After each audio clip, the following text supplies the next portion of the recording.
नमस्कार साथियों, स्वागत है आपका एजुकेशन अड्डा चैनल पर। आशा करता हूं आप सब स्वस्थ होंगे, शानदार होंगे। जैसा कि आपको पता है कि हमने आर्थिक समीक्षा कंप्लीट कर ली है। आज के सेशन के अंदर अपने बजट डिस्कस करेंगे। इसके अंदर से आपको कन्फर्म क्वेश्चन मिलेगा, चाहे वो पटवारी है, चाहे वो आरएएस है, चाहे वो एसआई है। तो इसके अंदर से आपको क्वेश्चन मिलेगा तो करना पड़ेगा। अब करने के लिए इसके अंदर मैटर बहुत है। 300 के लगभग आपको पॉइंट मिलेंगे, 110 के लगभग आपको पेजेस मिलेंगे। सारा पढ़ नहीं सकते, सारा पढ़ेंगे तो फिर बाकी सिलेबस कैसे करेंगे। तो हमें वही पॉइंट करने हैं जो एग्जाम की दृष्टिकोण से इंपॉर्टेंट है, और यहाँ पे अपने वही पॉइंट डिस्कस करेंगे जो एग्जाम में आ सकते हैं और जिस बेस पे बोर्ड पूछता है क्वेश्चंस, उसी बेस पे हम यहाँ पे डिस्कस करेंगे। वही पॉइंट हम यहाँ पे डिस्कस करेंगे। तो बढ़िया तरीके से रजिस्टर में आप इसके नोट्स बनाइए, जैसे मैं आपको यहाँ पे करवाता हूँ। नोट्स नहीं बना सकते तो स्क्रीनशॉट लीजिए, स्क्रीनशॉट नहीं ले सकते तो आपके पास बजट पड़ा होगा, उस बजट पे अंडरलाइन कीजिए, जैसे जैसे मैं आपको यहाँ पे पॉइंट बताता हूँ, समझाता हूँ। तो स्टार्ट करते हैं आज का सेशन। देखिए, सबसे पहले बजट। अब बजट के अंदर हम बाद में पढ़ेंगे, पहले ये तो पता होना चाहिए बजट है क्या। जिसके बारे में पढ़ रहे हैं पहले उसके बारे में तो पता करें भी वो है क्या। तो बजट अगर मैं सिंपल बात करूं तो कितना सरकार के पास पैसा आना है और कितना जाना है, वो एक साल के दौरान जो लेखा जोखा होता है, यानी कि एक स्टेटमेंट होती है, उसी को गवर्नमेंट बजट कहते हैं। अब जो मैंने बोला है एक साल के दौरान, वो ऐसे नहीं है भी एक साल अपनी मर्जी से बनाएंगे, नहीं, वो एक साल 1 अप्रैल से 31 मार्च ही होगा। क्यों होगा? क्योंकि मैंने बताया हुआ है आपको कि इसी को फाइनेंशियल ईयर कहते हैं, इसी को फिस्कल ईयर कहते हैं, इसी को वित्त वर्ष कहते हैं। तो वित्त वर्ष के लिए ही सरकार बजट बनाती है। अब बजट पे आपको देखने को मिलेगा 2021-22। अब 2020-21 कई बार देखते हैं, कई बार 2021-22 देखते हैं। तो इसका भी मैंने आपको मतलब बताया हुआ है कि पहले जो पास्ट की हम बात करेंगे कि पुराना हिसाब किताब चेक करना भी, सरकार ने क्या क्या काम किए, कितना खर्चा किया, कितना टैक्स वगैरह आया, वो सारा लेखा जोखा क्या कहलाता है? Economic survey. तो वहां पे हम पढ़ते हैं 2020-21। और ये क्या होता है? ये फ्यूचर के लिए होता है, यानी कि आने वाले वित्त वर्ष के अंदर सरकार क्या क्या योजनाएं लाएगी, क्या क्या प्रोग्राम लाएगी, कौन कौन से सेक्टर्स के अंदर क्या क्या काम होगा, वो सारों के बारे में कहां लिखा होगा? बजट के अंदर। तो देखते हैं फर्स्ट पॉइंट। देखो, प्रदेश में पहली बार पेपरलेस बजट, बहुत इंपॉर्टेंट है, पूछ सकते हैं। पेपरलेस बजट पेश कब हुआ? 2020-21 के अंदर, 2021-22 के अंदर। अब यहीं पे कंफ्यूजन हो जाएगी, 20-21 करूं 21-22 करूं। मैंने अभी आपको बता दिया कि अपने को 21-22 करना है, क्योंकि इस बार जो बजट आया है वो पेपरलेस हुआ है। अब पेपरलेस का मतलब पेपर की जरूरत ही नहीं पड़ी। पहले विधायकों को क्या करते थे, एक फोटोकॉपी पकड़ा देते थे सारों को, उसमें वो क्या है बजट देखते थे। अब इस बार फोटोकॉपी नहीं, इस बार टैबलेट पकड़ाई। भी कोरोना का टाइम है, सोशल डिस्टेंसिंग कर रहे हैं, तो बढ़िया बात है, सोशल डिस्टेंसिंग जरूरी है, इसीलिए सारों को टैबलेट दी और उस टैबलेट के अंदर ही सारों ने बजट देखा। तो ठीक है, डिजिटल जमाना है, जमाना धीरे धीरे करके बदलता रहता है। आजकल तो ऐसे मान लो भी कैश भी नहीं चलता। पहले किसी शॉप पर जाते हैं कुछ खरीदारी करने, पहले अपने क्यूआर कोड देख लेते हैं भी भाई का ना फोन पे है, गूगल पे है कि, फिर अपन सामान लेवांगा। तो वो बात है। तो आजकल जमाना धीरे धीरे करके बदल रहा है, कैशलेस जमाना हो रहा है, तो इन्होंने पेपरलेस कर दिया। बस फोन पे और गूगल पे ने जमाना कर दिया कैशलेस का।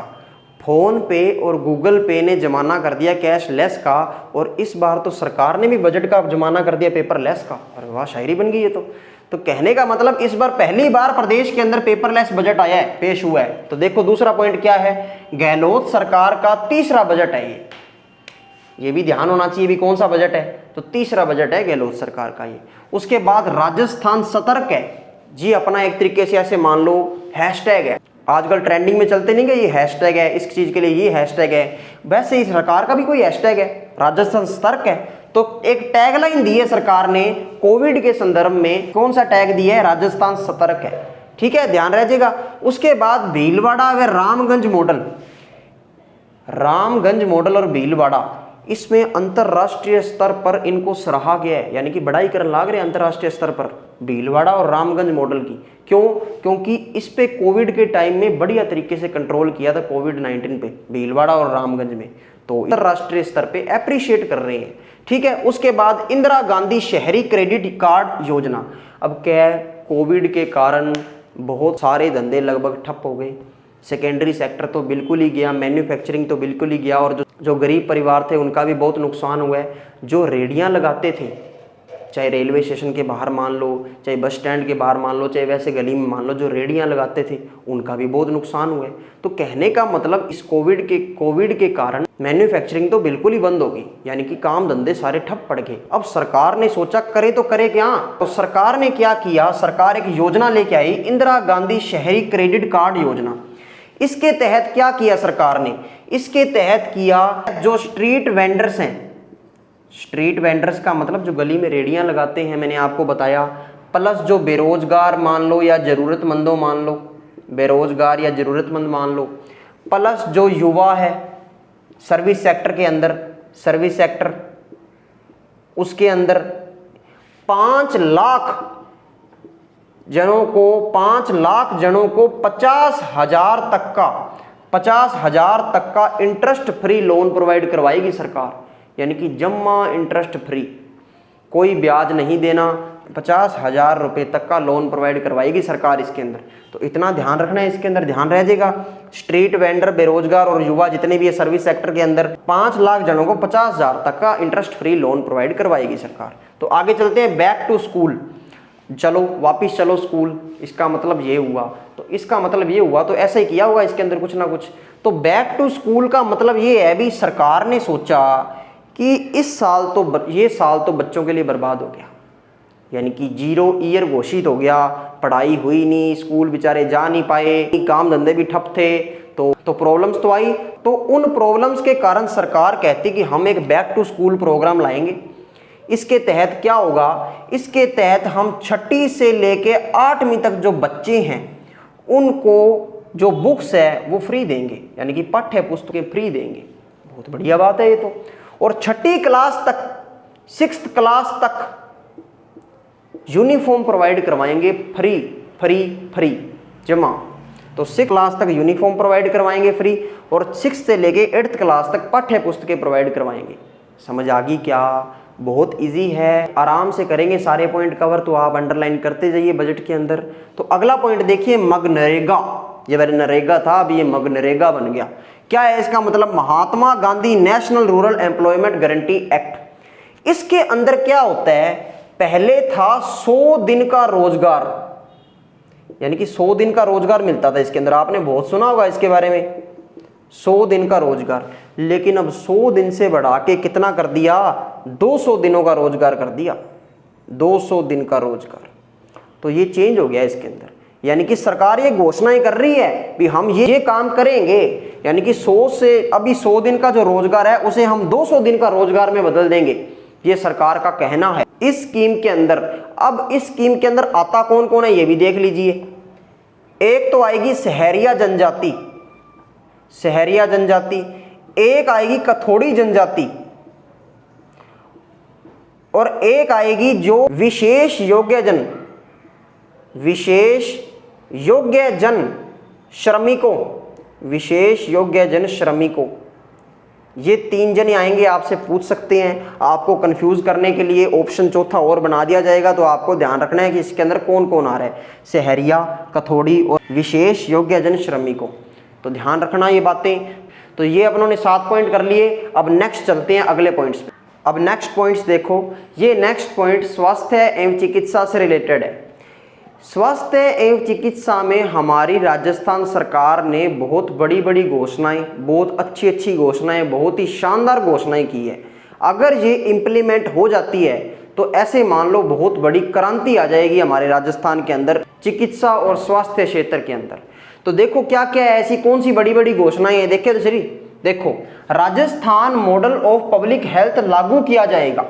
अब ये है क्या, तो लागू तो किया जाएगा, लेकिन किसके तहत किया जाएगा, तो राइट टू हेल्थ बिल लाया जाएगा, यानी कि राइट टू हेल्थ बिल लाया जाएगा, उसके बाद ये लागू किया जाएगा। यानी कि जैसे राइट टू इंफॉर्मेशन होता है, अपने को इंफॉर्मेशन लेने का अधिकार है सरकार से, वैसे ही हमें राइट टू एजुकेशन का अधिकार है, हमें पढ़ने का भी अधिकार है, लेकिन अब हमें स्वास्थ्य का भी अधिकार है, यानी कि हमारा हक है स्वास्थ्य का ध्यान रखना। तो ये जो राइट टू हेल्थ बिल है, इसके तहत ये मॉडल लागू किया जाएगा। इसके अंदर क्या होगा, प्रिवेंटिव, क्यूरेटिव और प्राइमरी केयर को लागू करेंगे। किस तरीके से करेंगे, जैसे WHO की भावना के अनुरूप यानी कि सलाह वगैरह लेके उस तरीके से इसको लागू करेंगे। प्रिवेंटिव मतलब होता है बचाव, क्यूरेटिव मतलब जब कुछ हो गया उसको सही करना, वो क्यूरेटिव हो गया। प्राइमरी जो छोटी मोटी हेल्थ प्रॉब्लम्स होती है उसके लिए प्राइमरी केयर। कहने का मतलब बड़ी घोषणा है ये हमारे राजस्थान के अंदर। उसके बाद है अगला पॉइंट, वो ये भी बहुत इंपॉर्टेंट है, देश में पहली बार राजस्थान में यूनिवर्सल हेल्थ कवरेज लागू करेंगे। पहली बार, और पूरे देश के अंदर ऐसी घोषणा पूरे देश के अंदर नहीं हुई जो हमारे हो गई। क्या है ऐसी घोषणा के अंदर? अब पहले तो ये समझो यूनिवर्सल हेल्थ कवरेज है क्या। यूनिवर्सल हेल्थ कवरेज ये होता है कि जैसे आप चाहे एजुकेशन सेक्टर के अंदर जाओ, सरकारी स्कूल की बात कर रहा हूँ, चाहे आप सरकारी हॉस्पिटल में जाओ, तो वहाँ पे उसकी उपलब्धता भी है, लेकिन गुणवत्ता भी होनी चाहिए, क्वालिटी भी होनी चाहिए। ऐसे नहीं है भी हाँ चलो ठीक है सस्ता मिल रहा है लेकिन क्वालिटी नहीं है। क्वालिटी भी होनी चाहिए, उपलब्धता भी होनी चाहिए और सस्ती भी होनी चाहिए। जब ये तीनों चीजें होगी तब क्या होगा, यूनिवर्सल हेल्थ कवरेज कहलाएगा। समझे बात को? यानी कि सरकार ने घोषणा की कि कोविड के टाइम में हमारा मेन फोकस हेल्थ पे ही था। हमने योजनाएं चलाई, निरोगी राजस्थान, मुख्यमंत्री निशुल्क जांच योजना, निशुल्क दवा योजना, ऐसी कई योजनाएं चलाई। हमें काफी उसका अच्छा रिजल्ट मिला। अब सरकार कहती है वो वक्त आ गया है कि अब हम इसको और अच्छे लेवल पे लेके जाएं, आगे और अच्छे लेवल पे लेके जाएं। उसके लिए योजनाओं की घोषणा कर दी, ये हम लागू करेंगे। देखो क्या था यूनिवर्सल हेल्थ कवरेज, मैंने आपको समझा दिया। अब इसके अंदर यूनिवर्सल हेल्थ कवरेज के अंदर क्या है, देखो प्रत्येक परिवार को 5 लाख की सुविधा, यानी कि अब इसके अंदर शामिल कौन कौन होएगा? आयुष्मान भारत महात्मा गांधी राजस्थान स्वास्थ्य बीमा योजना। अब आप कहोगे सर ये तो पहले ही था, नया क्या है? तो ये तो पुराना ही है, ये चीज तो पुरानी है। इसके तहत भी कुछ व्यक्तियों को शामिल किया जाता था, जैसे इसमें तो किया जाता था NFSA यानी नेशनल फूड सिक्योरिटी एश्योरेंस, खाद्य सुरक्षा अधिनियम जो आया था, इसके तहत जो इसमें शामिल होंगे बस वही होंगे। और प्लस जो SECC, इसका मतलब होता है सोशल इकोनॉमिक कास्ट सेंसस, इसके तहत जो व्यक्ति आएंगे वो भी इस योजना के अंदर शामिल है। तो बाकी कहाँ जाएंगे? बाकी इसमें आएंगे। फिर और बाकी कहाँ जाएंगे? बाकी इसमें आ जाएंगे। कहने का मतलब ये है कि प्रत्येक परिवार, ये लाइन देखिए आप, प्रत्येक परिवार, ये सबसे बड़ा कदम है पूरे देश के अंदर कि प्रत्येक परिवार को इसका लाभ मिलेगा इस यूनिवर्सल हेल्थ कवरेज का। क्या है इसके अंदर देखिए, ये आयुष्मान भारत वाली योजना ये तो पहले चल रही थी, पहले भारत में चल रही थी, फिर राजस्थान ने इसके साथ कंबाइन करके राजस्थान अपने राज्य में चला ली ये योजना। उसके बाद समस्त संविदा कर्मी, लघु व सीमांत किसान को भी निःशुल्क दिया जाएगा इसका लाभ। मतलब लघु व सीमांत किसान वो होते हैं जिनके पास 2 हेक्टेयर से कम जमीन होती है।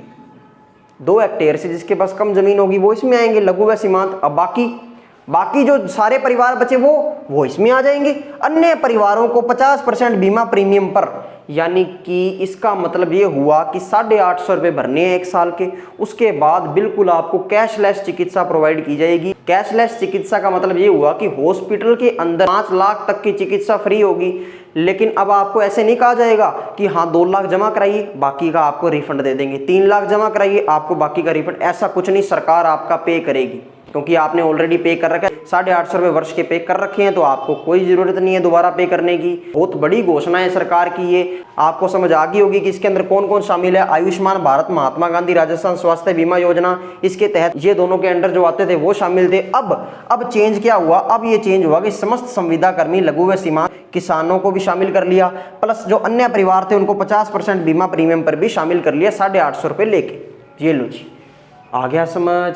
आज के लिए अपने इतना ही करते हैं। अगले सेशन के अंदर आपको और अच्छी बातें बताऊंगा और बढ़िया बातें अपने करेंगे, तो बने रहे मेरे साथ। इस सेशन का लाभ जरूर उठाएं, इसमें से क्वेश्चन कंफर्म आएगा। तो आज का सेशन यहीं समाप्त करते हैं, अगले सेशन में मिलते हैं, तब तक के लिए गुड बाय, थैंक यू।